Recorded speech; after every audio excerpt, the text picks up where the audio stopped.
The dust swirled, a choking shroud under the merciless glare of the noonday sun, settling like a bitter film on the parched lips of the assembled crowd. They were a motley collection, faces hardened by the frontier or softened by greed, their eyes fixed on the crude wooden platform erected in the center of the muddy track that served as Redemption's main thoroughfare. Redemption. The name was a cruel jest, a cynical sneer at the very souls bartered and broken within its dusty confines. Today, the commodity was human. A young woman, Ilara, stood upon that platform, her spirit a flickering candle in a hurricane of degradation. Her once fine dress was torn and stained, clinging to a frame too thin, yet her chin was held at an angle that defied the coarse ropes binding her wrists. Her eyes, the color of a stormy sea, swept over the leering faces, not with fear, though fear was a cold serpent coiling in her belly, but with a spark of untamed fire that even her captors had not managed to extinguish. The auctioneer, a portly man named Jedediah Slake, his voice slick with false bonhomie, extolled her supposed virtues, her youth, her strength, though she swayed with exhaustion, her resilience, though her heart was a shattered mosaic of grief and terror. A fine specimen, gentleman. Strong, healthy, and with a spirit that, with the right hand, can be trained. His words were lashes, each one stripping away another layer of her dignity, leaving her soul exposed and shivering. She remembered green meadows and a father's gentle hand, a life snatched away by treachery and misfortune, a cruel twist of fate that had led her from a home filled with warmth to this pit of despair. The bidding began, a cacophony of rough voices shouting numbers, each bid a hammer blow against her fading hope. She closed her eyes, not to weep, but to retreat into the small, inviolate space within her where her true self resided, untouched by their avarice. She would not break. Not here. Not for them. Elias Thorne watched from the edge of the crowd, his weathered face, usually etched with the quiet contemplation of a man who lived in harmony with the land, now a mask of grim disapproval. He had ridden into Redemption for supplies, his mind on fence posts and feed grain, not on the grim spectacle of human trafficking. Yet, here he was, rooted to the spot, a cold anger coiling in his gut, tighter and more furious than any serpent. He was a man of solitude, his vast ranch, the Whispering Pines, his only constant companion since Martha, his beloved wife, had been taken by the fever 3 long winters past. His heart, he thought, had been buried with her, leaving behind only a hollow ache and the enduring responsibility to the land she had loved. But as he watched Ilara, her defiant stance a silent scream against the injustice, something stirred within him, a protective instinct he hadn't realized still lived. He saw not a commodity, but a human being, a woman whose eyes held a depth of sorrow and strength that mirrored the wild, untamed beauty of the prairies he called home. He saw the faint tremor in her hands, the subtle tightening of her jaw as Slake prodded her arm with a grimy finger, and the carefully constructed walls around his own heart began to crumble. This was not a transaction, it was a desecration. The bids climbed higher, fueled by whiskey and a base desire for possession. Slake, sensing a lucrative sale, preened and gestured, his voice growing louder, more insistent. "Do I hear 200? 200 for this prime piece." Elias felt the words like a physical blow. He thought of Martha, her kindness, her belief in the inherent goodness of people, a belief that had often been tested but never broken. What would she have done? What would any decent man do? The answer came to him, clear and undeniable as the ringing of the mission bell on a Sunday morning. He straightened his shoulders, his tall frame cutting a stark silhouette against the harsh sunlight. His voice, when it came, was not loud, but it carried a weight, a quiet authority that sliced through the raucous bidding like a sharpened blade. 500. A hush fell over the crowd. Heads turned, murmurs rippled through the assembly. $500 was a small fortune, an unheard of sum for such a transaction. Slake's eyes, small and beady, widened in surprise, then narrowed with avaricious delight. 500 from the gentleman at the back. "Do I hear 550? He scanned the crowd, but the other bidders, cowed by the sheer audacity of the sum or perhaps by the grim set of Elias Thorne's jaw, remained silent. Elias was known in these parts. A man of his word, a man of quiet strength, not one to be trifled with. He didn't make idle gestures. His gaze met Ilara's, and for a fleeting instant, he saw a flicker of disbelief, then a dawning, fragile hope in their stormy depths. It was enough. Going once, Slake's voice boomed, milking the moment. Going twice. He paused, his eyes darting around. Sold. For $500 to Mr. Elias Thorne.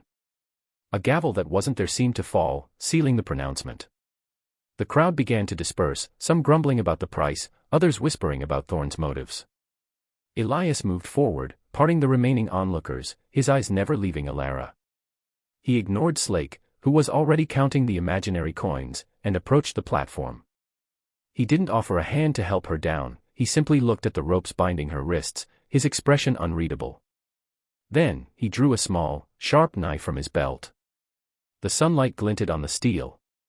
Ilara flinched, a lifetime of fear conditioned into her reflexes, but she held his gaze. He moved slowly, deliberately, and with 2 swift, precise cuts, the ropes fell away. She rubbed her chafed wrists, the sudden freedom almost painful. He did not speak, not yet.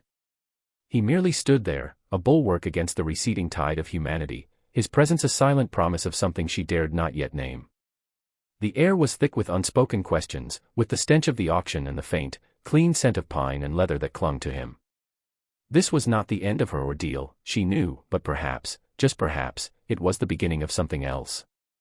A new chapter, penned by a stranger's unexpected, inexplicable act of, what? Mercy. Madness. She couldn't tell. But as he gestured curtly towards his waiting horse and wagon, his face softening ever so slightly, a single, wild seed of hope, buried deep beneath layers of despair, began to tentatively unfurl.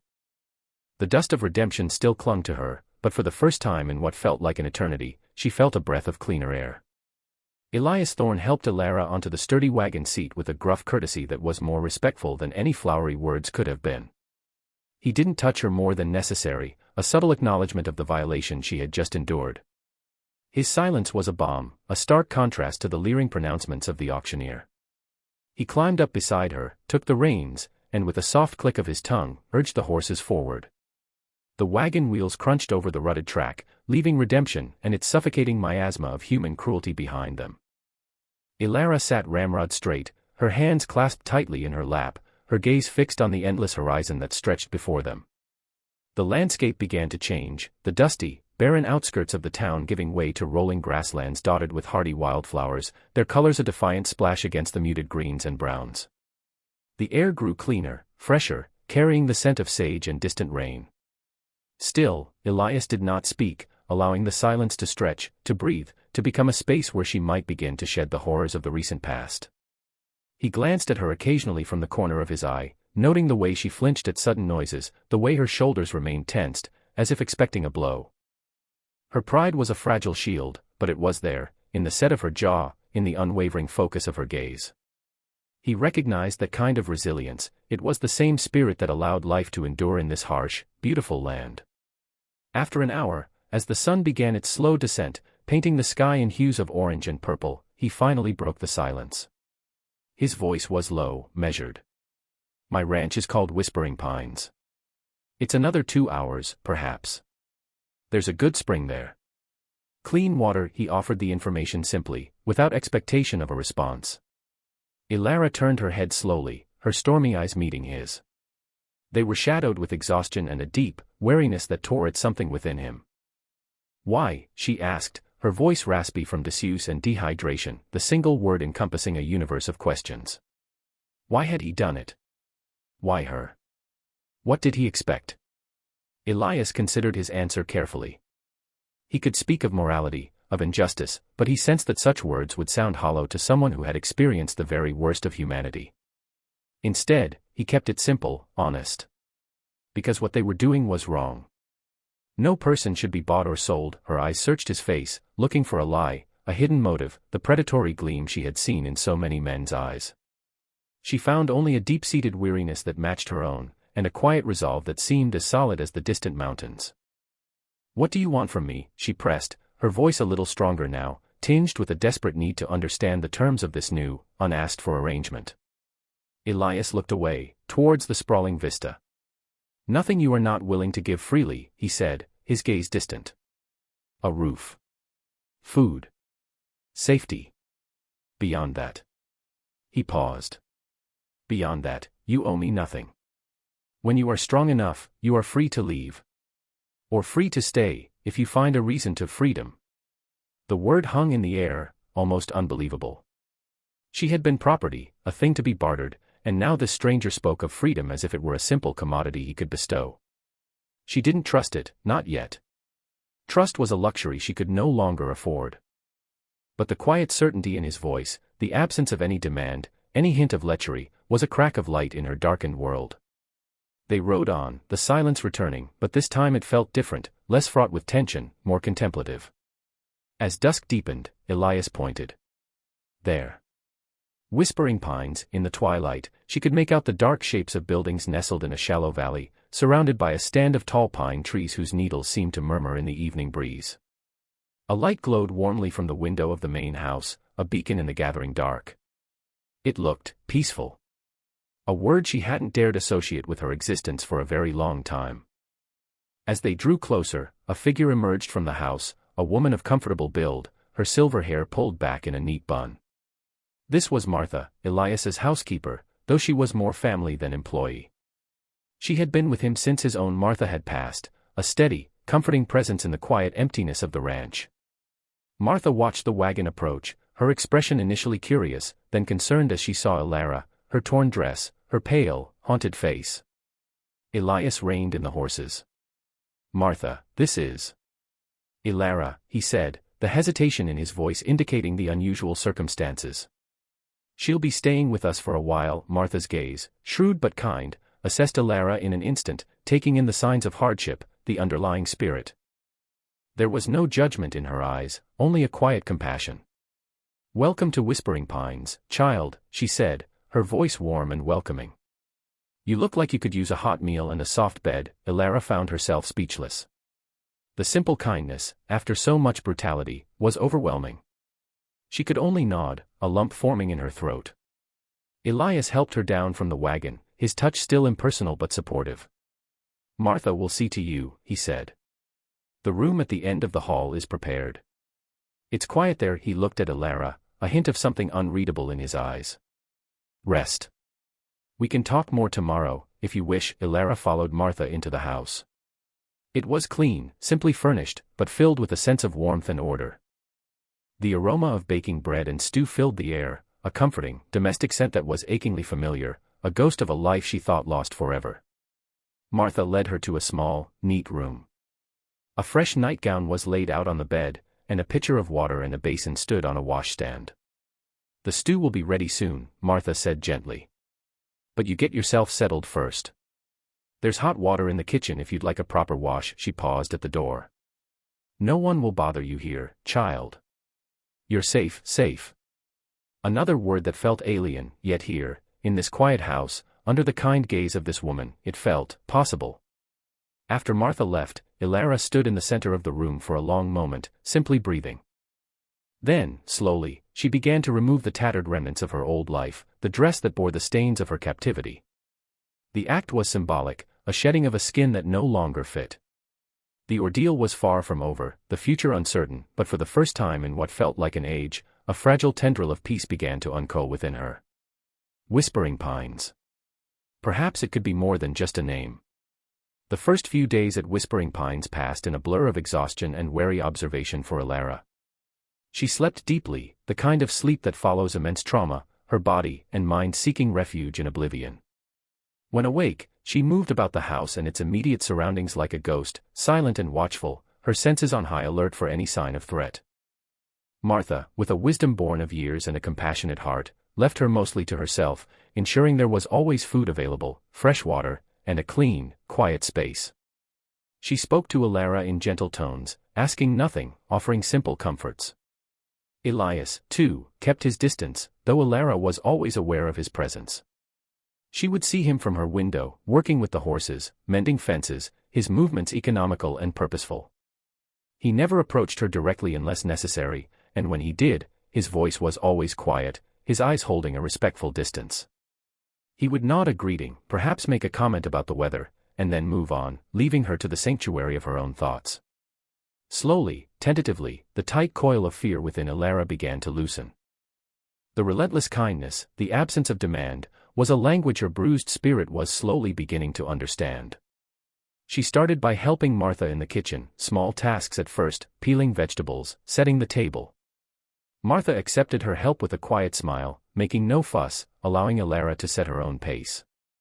The rhythmic, domestic chores were grounding, a balm to her frayed nerves. They reminded her of her own mother, of a life before.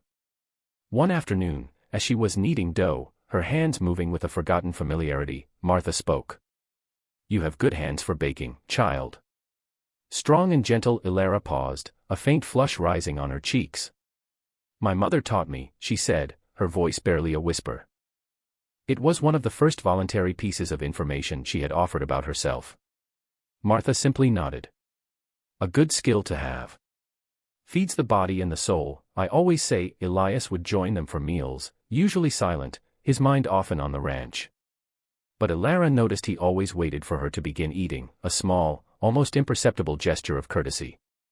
The conversations at the table were sparse, mostly between Elias and Martha, discussing ranch business, the weather, news from the infrequent supply runs to the nearest town, a different, more civilized town than Redemption. Ilara would listen, absorbing the rhythms of their life, the quiet cadence of decency and hard work. One evening, after a particularly silent dinner, Elias looked at Ilara.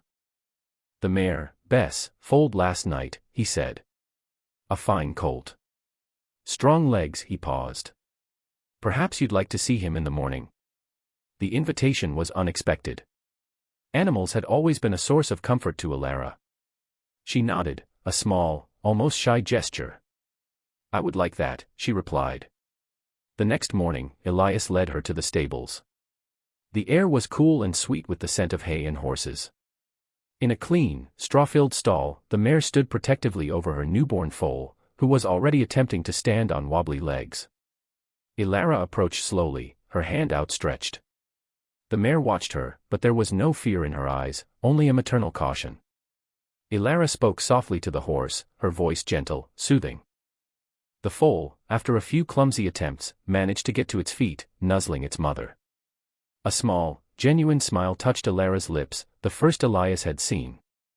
It transformed her face, chasing away some of the shadows, revealing a glimpse of the woman she might have been, the woman she could still become. "He's beautiful," she whispered. Elias watched her, a quiet satisfaction settling in his heart. "They mostly are, out here," he said. "Life finds a way to be beautiful, even when things are hard." His words resonated with her, a simple truth that she was slowly beginning to rediscover. In the days that followed, Ilara began to venture further from the house. She would walk among the whispering pines that gave the ranch its name, their scent a soothing balm. She watched Elias work, his connection to the land and his animals evident in every movement. He was a man of few words, but his actions spoke volumes. He was kind to his horses, patient with his cattle, fair with the few ranch hands he employed. He treated the land with respect, taking only what he needed, giving back in care and stewardship. This quiet integrity, this unspoken code of honor, began to build a fragile bridge of trust between them. She started taking on more responsibilities, not because anyone asked her to, but because she felt a growing need to contribute, to be useful, to earn her keep in a way that had nothing to do with money or obligation. She helped Martha with the mending, tended the small vegetable garden, even learned to milk the cow. Each task completed was a small victory, a reclaiming of her own agency. One evening, as they sat on the porch, watching the stars emerge in the vast, velvet sky, Ilara finally asked the question that had been hovering in her mind for weeks. "Mr. Thorne." "Elias," she corrected herself, testing his first name on her tongue. "Why are you truly doing this?" "For me." Elias looked out at the star-dusted prairie. "My wife, Martha," he began, his voice softer than usual, tinged with a familiar ache. "She believed in second chances. She believed that everyone deserved kindness, a safe harbor. I suppose I'm trying to honor her memory." And, he turned to look at her, his gaze direct. "I told you. What happened to you was wrong. If I can offer a small measure of rightness to counter that, then I will." Ilara felt a warmth spread through her chest, a feeling she hadn't experienced in so long she had almost forgotten its existence. It was gratitude, yes, but something more. It was the dawning of respect, of a connection forged not in words, but in shared humanity. "Thank you," she said, her voice thick with emotion. "For everything," he simply nodded, a silent acknowledgement. The whispers of the pines around them seemed to echo her words, carrying them out into the stillness of the night, a testament to the slow, tentative blooming of trust in a place called Whispering Pines. Months melted into a season, the harsh sun of summer giving way to the crisp, golden days of autumn.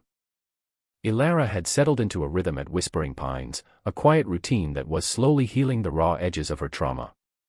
The haunted look in her eyes had softened, replaced by a cautious serenity. Laughter, a sound she thought had died within her, sometimes bubbled up, surprising both herself and Martha, usually in response to one of Martha's dry witticisms or the antics of the growing colt in the corral. She had found a measure of peace in the predictable cycle of ranch life, the early mornings, the scent of coffee and wood smoke, the honest labor that tired her body but soothed her mind. She had even taken to riding, first under Elias's patient tutelage, and then on her own, exploring the vast expanse of Whispering Pines, feeling a sense of freedom she had never known. Her bond with Elias had deepened, though it remained unspoken, an undercurrent of mutual respect and a slowly dawning affection. They often worked side by side, mending fences or tending to the livestock, their comfortable silence punctuated by occasional shared observations about the land or the animals. He never pressed her for details about her past, respecting her silence, but she knew he was curious. And she, in turn, found herself wanting to share, to unburden herself of the shadows that still lingered. One evening, as a cool autumn wind whistled around the eaves of the house, they sat by the fire, Martha knitting quietly in her chair, Elias reading a well-thumbed book of poetry, Ilara mending one of his shirts. The domestic tranquility was a stark contrast to the turmoil that had once defined her existence. "My father was a teacher," Ilara said suddenly, her voice quiet but clear in the firelit room. Both Elias and Martha looked up, surprised by her unprompted revelation. "He loved books, like you do, Elias. He believed education was a gift that could unlock the world." She paused, her needle still. "We had a small farm, back east. It was a good life. Until the fever took my mother. And then." Her voice faltered. Elias closed his book, his full attention on her. "You don't have to speak of it if it pains you, Ilara." "No," she said, taking a steadying breath. "I want to. I need to." She recounted how, after her mother's death, her father had struggled, how unscrupulous men had preyed on his grief and inexperience, tricking him out of their land. How they had been forced to travel west, seeking a new start, only for her father to fall ill and die on the trail, leaving her alone and vulnerable. And then, the darkest chapter, how she had been tricked by a seemingly kind family who promised her shelter and work, only to sell her to men like Jedediah Slake.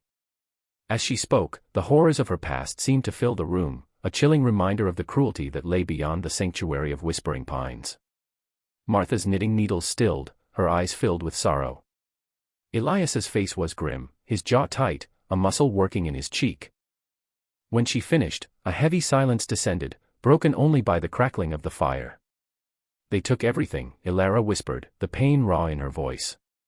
"My home, my family, my name. They tried to take my spirit." Elias reached out, not to touch her, but to rest his hand on the arm of her chair, a gesture of solidarity, of shared anger at the injustice she had suffered. "They didn't succeed, Ilara," he said, his voice rough with emotion. "Your spirit is strong. Stronger than any of them." Martha rose and came to her, placing a comforting hand on her shoulder. "You are not defined by what was done to you, child. You are defined by who you are now. And here, you are Ilara. You are safe. You are family, family." The word, spoken with such sincerity, resonated deep within Ilara. She looked at these two people who had shown her nothing but kindness, who had offered her a refuge when she had nowhere else to turn, and a profound sense of gratitude, of belonging, overwhelmed her. The sharing of her story, painful as it was, felt like a cleansing, a necessary step in her healing. It also, unknowingly, sowed the seeds of future conflict. Unbeknownst to them, Jedediah Slake had not forgotten the unusually high price paid for Ilara, nor the way Elias Thorne had so decisively taken her. Slake was a man who held grudges, a man whose greed was a festering sore. He had made inquiries, learned of Thorne's prosperous ranch, and a new, more sinister idea had begun to take root in his avaricious mind. If Thorne valued the girl so highly, perhaps there was more to be gained than just the initial $500. Perhaps the girl herself was a key to a greater prize.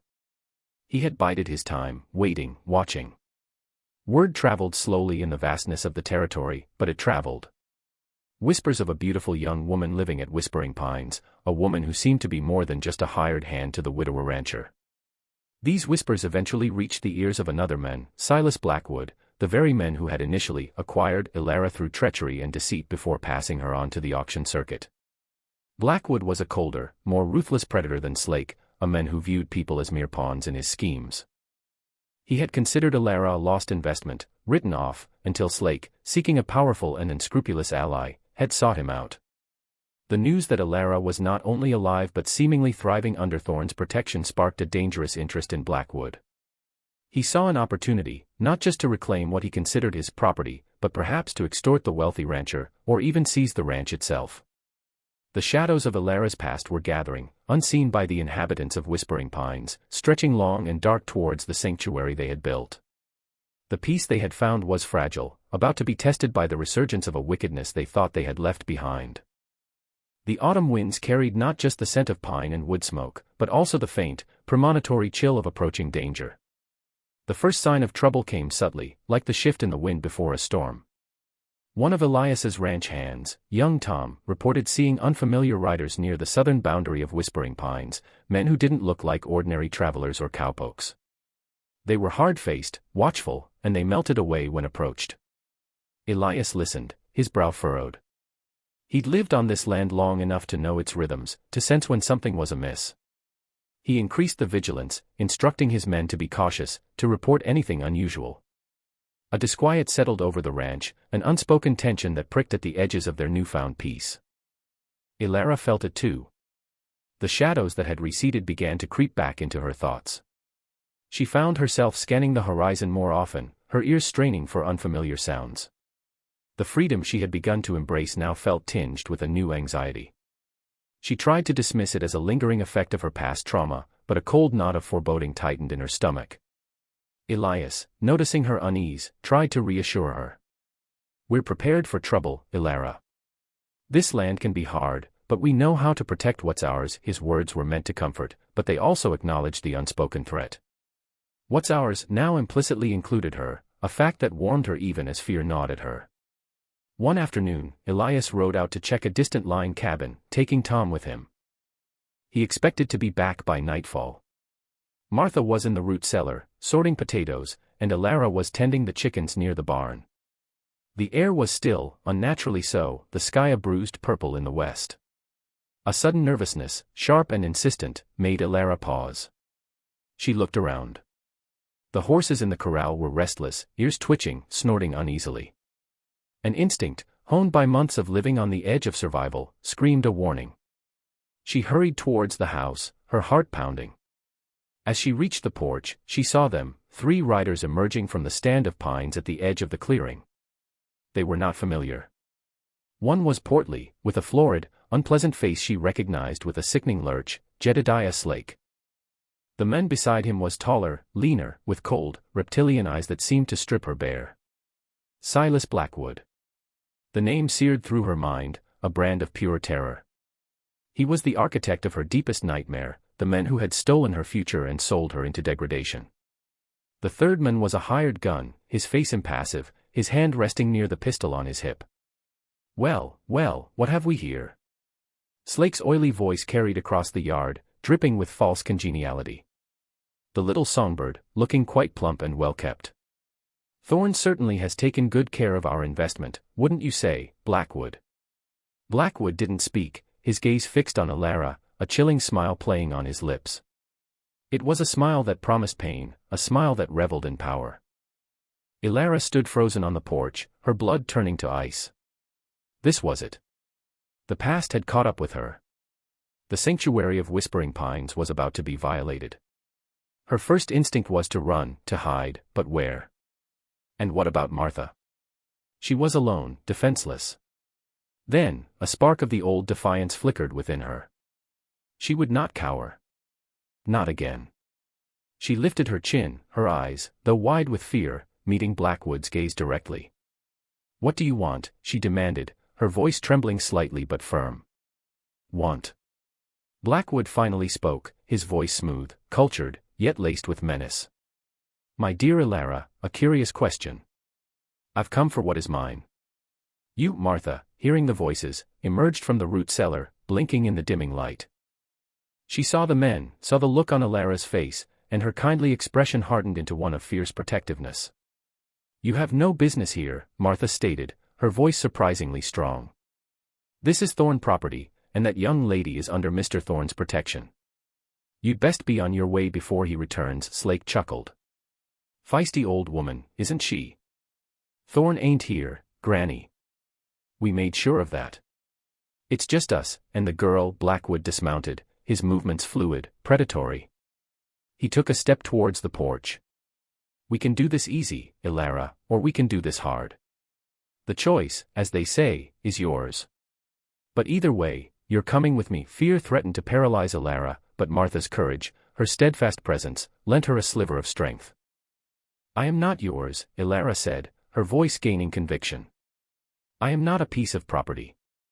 And I will not go with you." Blackwood's smile vanished, replaced by a cold fury. "Stubborn, aren't we? A pity. I was hoping to avoid unnecessary unpleasantness." He gestured to his hired gun. "Get her." The gunman started forward, his face impassive. Elara backed away, her eyes darting around for a weapon, anything. Martha stepped in front of her, positioning her stout frame between Elara and the approaching men. "You'll have to go through me first, you coward," Martha declared, her voice ringing with indignation. The gunman hesitated for a split second, surprised by the old woman's defiance, but Blackwood snarled, "Move her aside. Gently, if possible.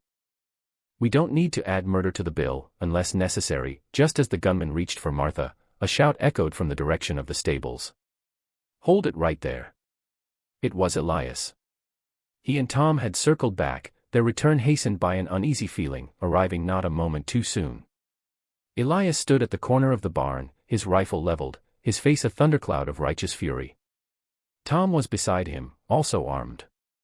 The tables had turned, but the tension ratcheted up to an almost unbearable degree. Blackwood and Slake spun around, surprised. The hired gun froze, his hand hovering near his pistol. "Thorne," Blackwood said, his voice regaining its smooth composure, though his eyes glittered with anger. "An unexpected pleasure.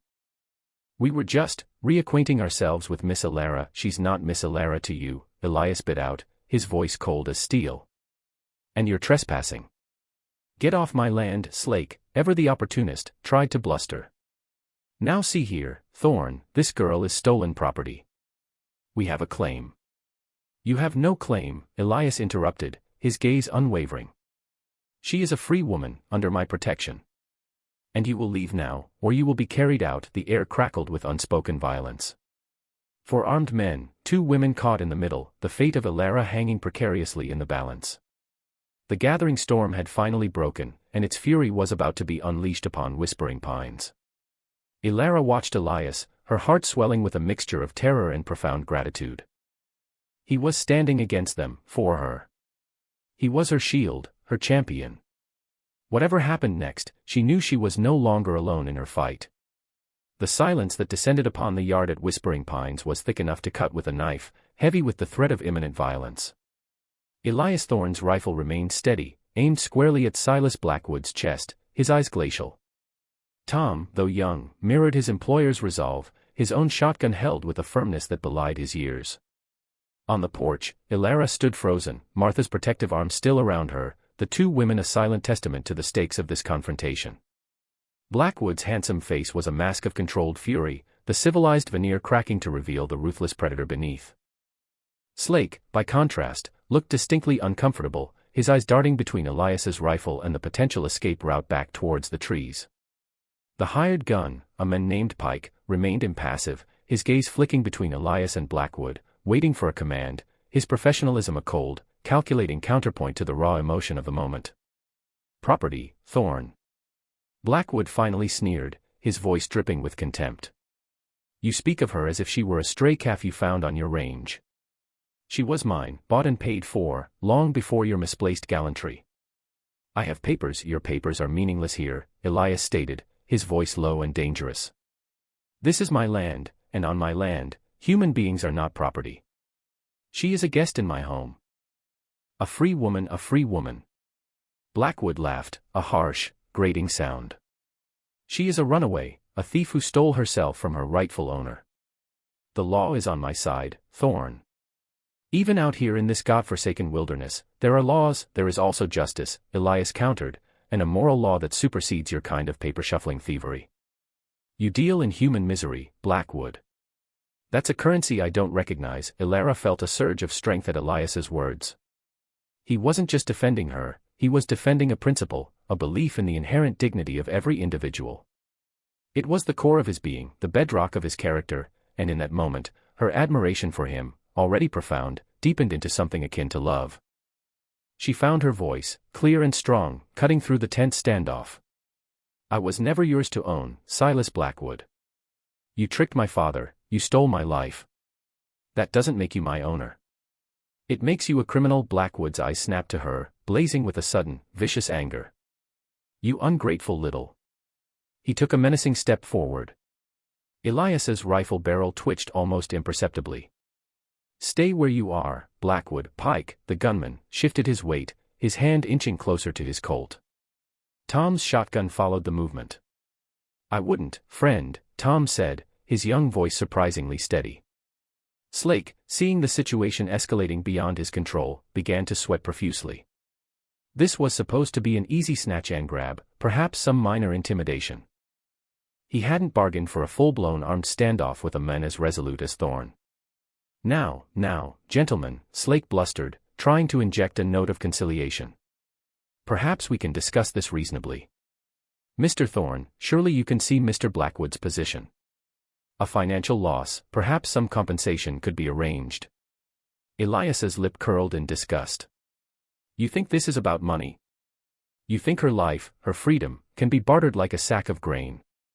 He spared a glance for Elara, his eyes softening for a fraction of a second before hardening again as he faced Blackwood. There will be no compensation. There will be no discussion. You will turn your horses around and ride out. And if you ever set foot on Whispering Pines again, or trouble Miss Elara in any way, I will hunt you down. That is not a threat, Blackwood. It is a promise. The sheer conviction in Elias's voice, the unyielding determination in his stance, gave even Blackwood pause. He was accustomed to bullying, to intimidation, to a world where money and brute force held sway. He was not accustomed to men like Elias Thorne, men who operated on a different code, a code of honor that could not be bought or broken. Yet, Blackwood's arrogance, his sense of entitlement, was deeply ingrained. To back down now, in front of his associate and his hired gun, in front of the woman he considered his possession, was anathema to him. His pride, twisted and malevolent, warred with his instinct for self-preservation. You're making a grave mistake, Thorne, Blackwood said, his voice a low growl. A very grave mistake. She belongs to me. And I always collect what is mine. He shifted his gaze to Pike. Pike. When I give the word, the air grew even colder, the tension stretched to its breaking point. Elara's heart hammered against her ribs. She looked at Elias, at his strong, weathered profile, his unwavering resolve. He was risking everything for her. Martha began to pray silently, her lips moving without sound. The fate of Whispering Pines, the fate of Elara, hung on the next few seconds, on the decision of a cruel, desperate man. Blackwood's eyes were like chips of ice. He was calculating the odds, the potential costs. He had come expecting an easy victory, but Thorne and his young hand were well armed and clearly prepared to use their weapons.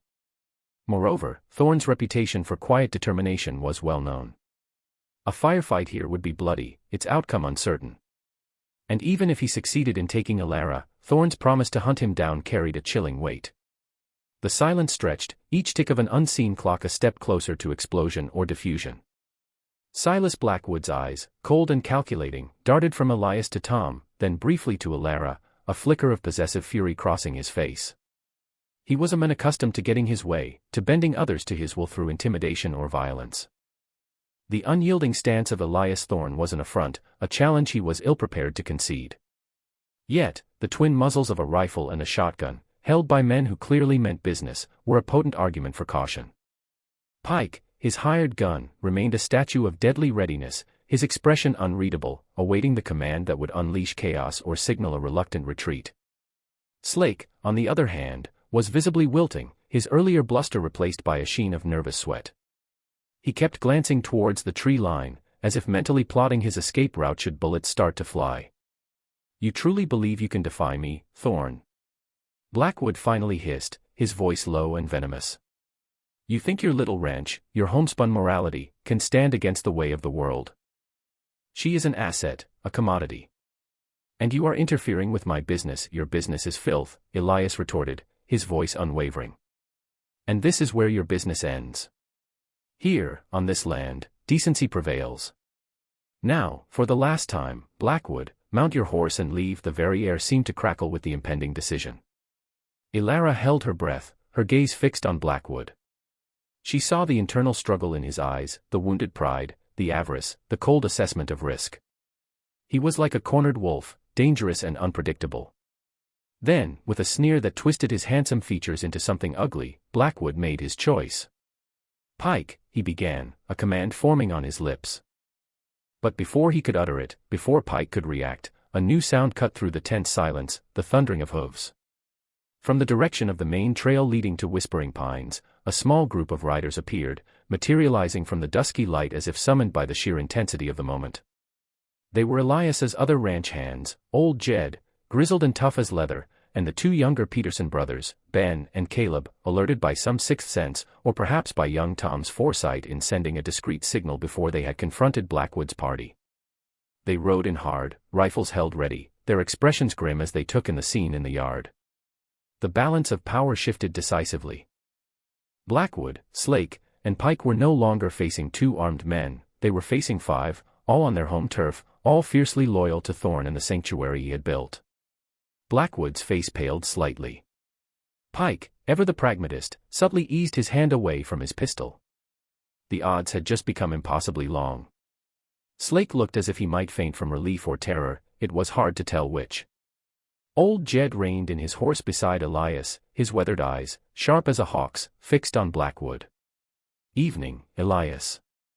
Looks like you got some unwelcome visitors, indeed, Jed, Elias said, a ghost of a smile touching his lips. He hadn't expected them, but their arrival was a godsend. Mr. Blackwood and his associates were just about to depart. Blackwood's face was a mask of cold, impotent rage. He had been outmaneuvered, outgunned. The carefully laid plan, the confident assertion of his rights, had crumbled to dust. He shot a look of pure hatred at Elara, then at Elias. This isn't over, Thorn, he snarled, his voice thick with malice. You'll regret this day. You'll all regret it. The only regret here, Blackwood, Elias said calmly, will be yours if you ever show your face near this ranch or Miss Elara again.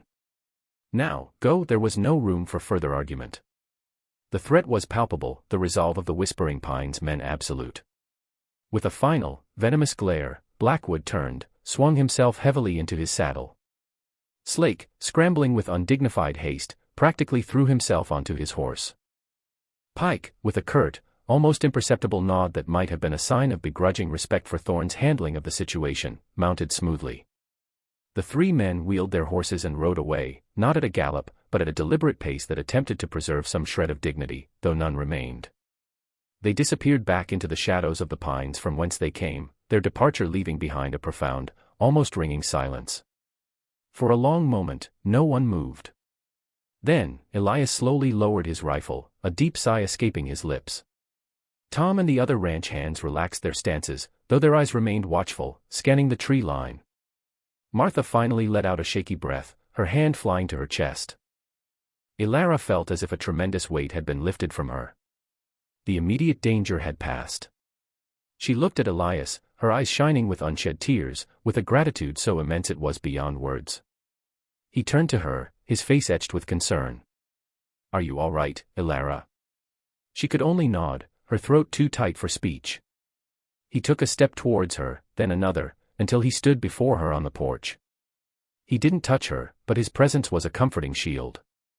"They won't be back," he said, his voice gentle now, reassuring. "Not here. They know what awaits them." Old Jed dismounted, a grin splitting his weathered face. "Good riddance to bad rubbish, I say. Gave 'em a proper Whispering Pines welcome, did ya, boss?" Elias managed a faint smile. "Something like that, Jed. Thanks to all of you for your timely arrival. Wouldn't be anywhere else, Elias," Ben Peterson said, Caleb nodding in agreement. The solidarity of these men, their quiet loyalty, was a powerful force. Martha, recovering her composure, bustled forward. Well, I think this calls for coffee. Strong coffee.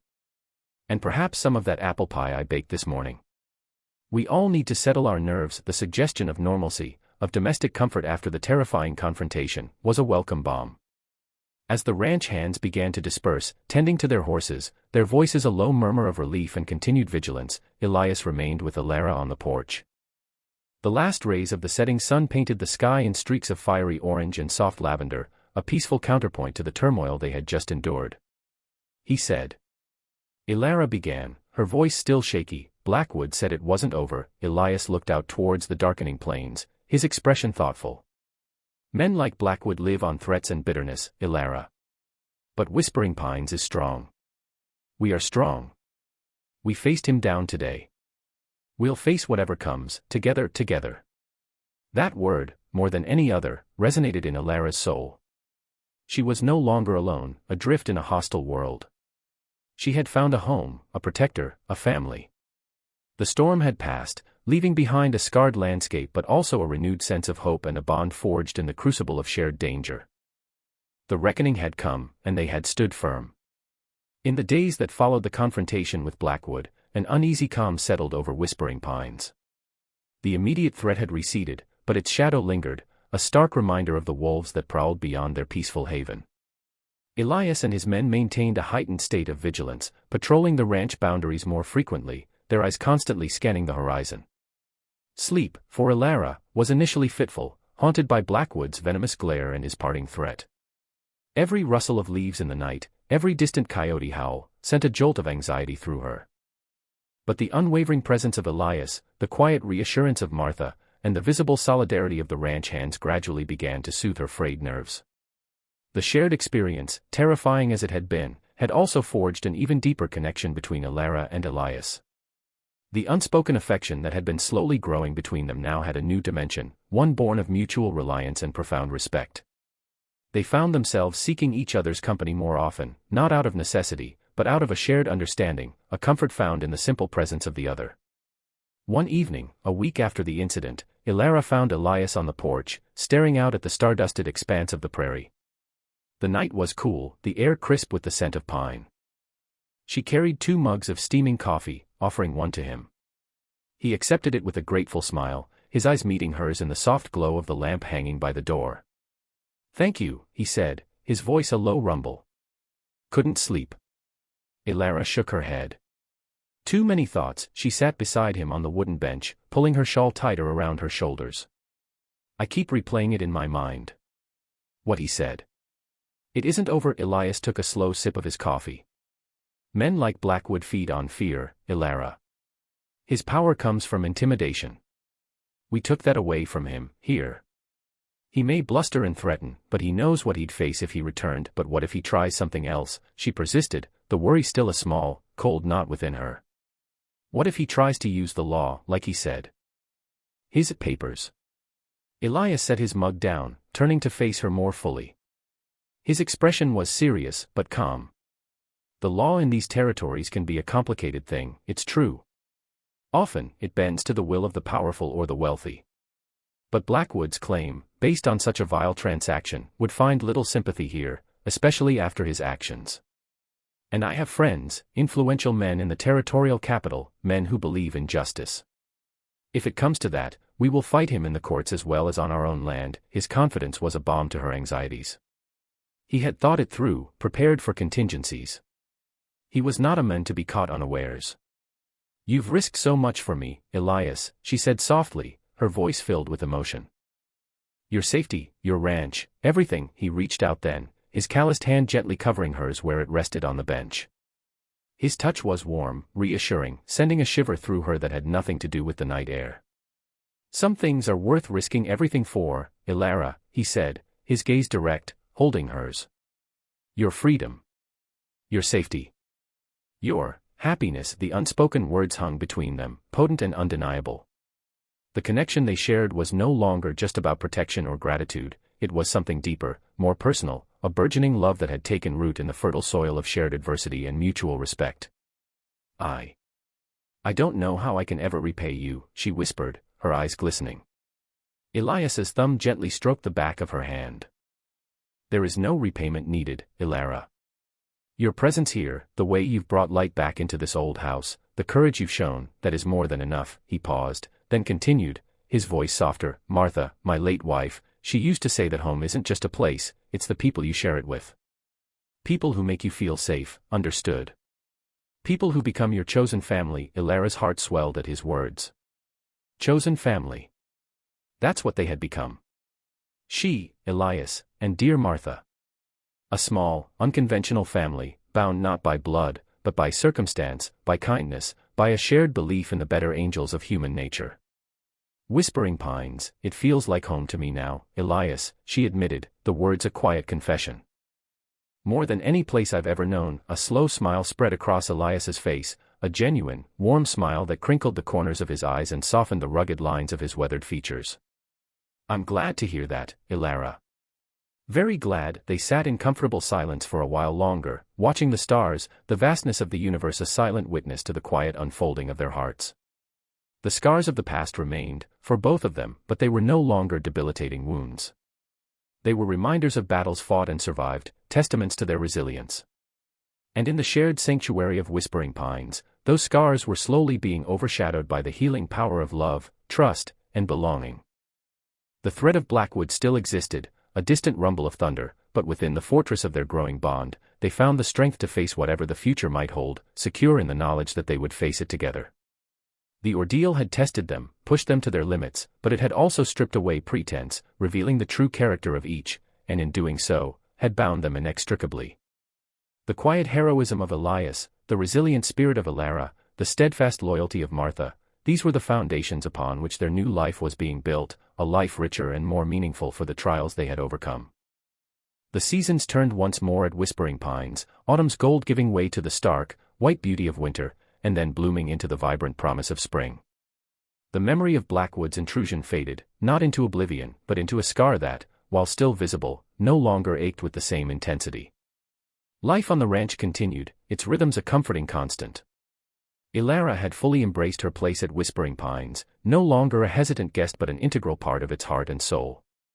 Her laughter was more frequent now, her movements confident, her eyes reflecting the peace she had found. She rode with Elias, checking on the herds, her knowledge of the land and the animals growing daily. She managed the household with Martha, their bond deepening into a warm, mother-daughter affection. The garden flourished under her care, providing fresh vegetables and herbs that graced their table. The colt, now a sturdy yearling, followed her like a shadow. Whispering Pines was not just a sanctuary, it was her home, her life. The unspoken love between her and Elias had blossomed in the quiet spaces of their shared existence. It was in the lingering glances across the dinner table, the way their hands brushed when working together, the comfortable silences filled with a deep, intuitive understanding. There were no grand pronouncements, no dramatic declarations, just a steady, quiet knowing that their paths were irrevocably intertwined. One crisp spring morning, as the wildflowers carpeted the meadows in a riot of color and the air hummed with the renewal of life, Elias asked Ilara to ride out with him to the ridge overlooking the valley, the place where the pines truly seemed to whisper their secrets to the wind. It was their favorite spot, a place of quiet contemplation and breathtaking beauty. They dismounted, tethering their horses to a young aspen, and walked to the edge of the ridge. Below them, Whispering Pines lay nestled in its protective embrace of trees, smoke curling lazily from the chimney, a picture of idyllic peace. "It's beautiful, isn't it?" Elias said, his voice soft, his gaze sweeping over the panorama. "Every time I look at it, I feel grateful." "It is," Ilara agreed, her heart full. "It's the most beautiful place in the world." Elias turned to her then, his eyes, the color of the clear prairie sky, filled with an emotion that made her breath catch in her throat. He took both her hands in his grip gentle but firm. "Ilara," he began, his voice imbued with a quiet solemnity, "when you first came here, you were a stranger, fleeing a darkness I could only imagine. I offered you shelter, a safe harbor. But over these past months, you have given me so much more." He paused, searching for the right words. "You've brought life and light back into my world, a world that had grown too quiet, too empty. You've shown me what courage and resilience truly mean. You've reminded me how to hope, how to feel again." Ilara's eyes welled with tears, tears of joy, of overwhelming emotion. She could only look at him, her heart overflowing. Elias. I know I'm not a young man, Ilara, he continued, a hint of vulnerability in his tone. I carry the sorrows of my past, just as you carry yours. But I also carry a heart that has come to love you deeply, more deeply than I ever thought possible again. He took a deep breath. Ilara, I don't want you to be just a guest at Whispering Pines, or even just a part of my chosen family. I want you to be my wife. My partner. My companion in all the days to come. I want to build a future with you, here, on this land we both love. He reached into his pocket and drew out a small, intricately carved wooden box. He opened it, revealing not a glittering jewel, but a simple gold band, worn smooth with time. This was my mother's, he said, his voice thick with emotion. She gave it to Martha, my late wife, and Martha, she would have wanted you to have it. If you'll accept, Ilara was speechless. Tears streamed down her face, but they were tears of pure, unadulterated happiness. This man, this good, kind, honorable man, was offering her not just his love, but his life, his name, a future she had never dared to dream of. Oh, Elias, she finally managed, her voice choked with emotion. Yes. Yes, of course, yes.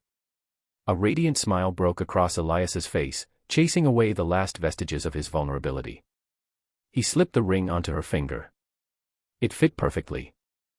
He then gently cupped her face in his hands, his thumbs wiping away her tears, and kissed her. It was a kiss that sealed their past sorrows and future joys, a kiss of profound love, respect, and a shared destiny. It was a kiss that promised forever, under the vast, benevolent sky, with the whispers of the pines as their witness. They returned to the ranch hand in hand, their faces alight with their newfound joy. Martha, when she saw the ring on Ilara's finger and the unmistakable happiness radiating from them both, simply beamed, her eyes twinkling. Well, it's about time, you two, she said, her voice laced with affection.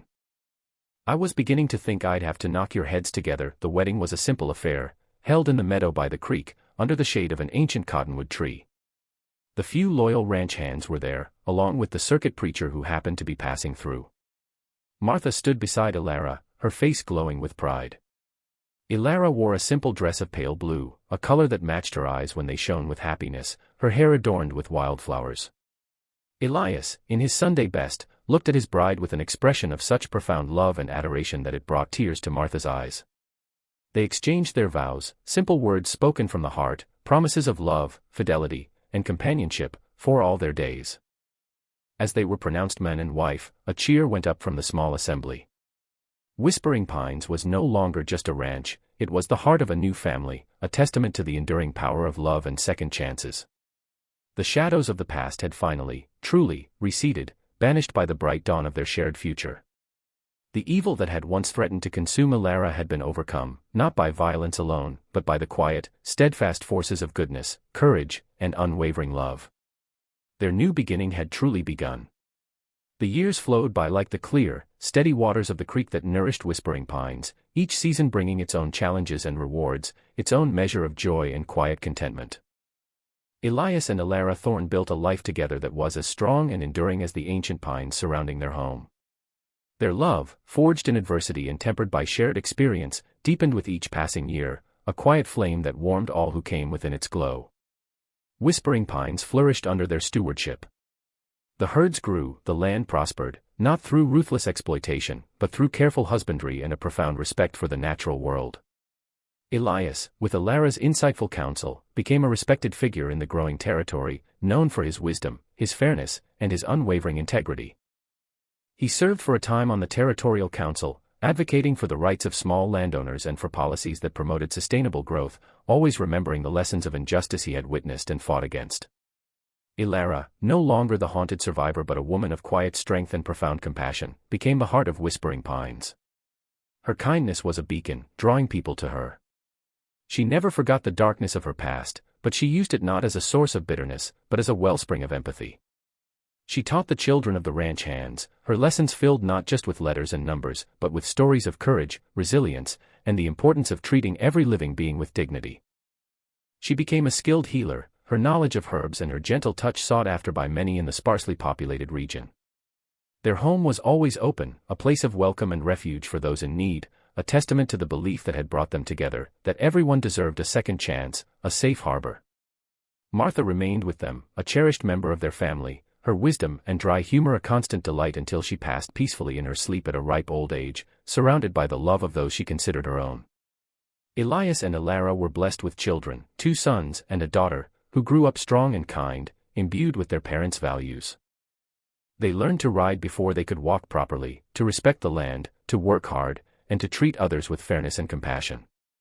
They heard the stories of their mother's rescue, of their father's stand against injustice, and these stories became the bedrock of their own moral compasses.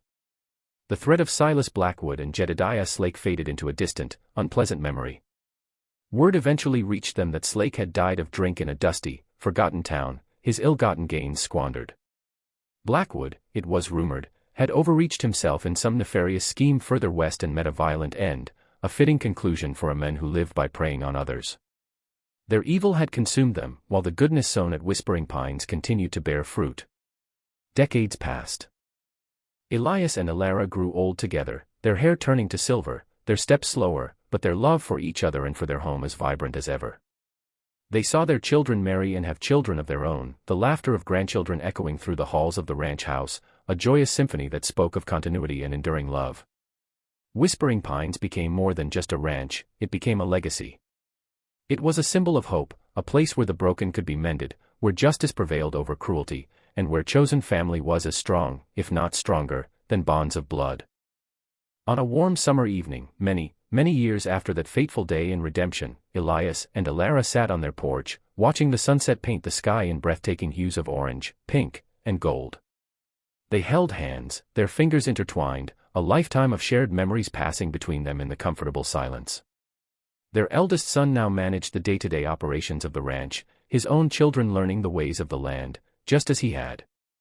Ilara leaned her head on Elias's shoulder. "We built a good life here, my love," she whispered, her voice soft with age but firm with conviction.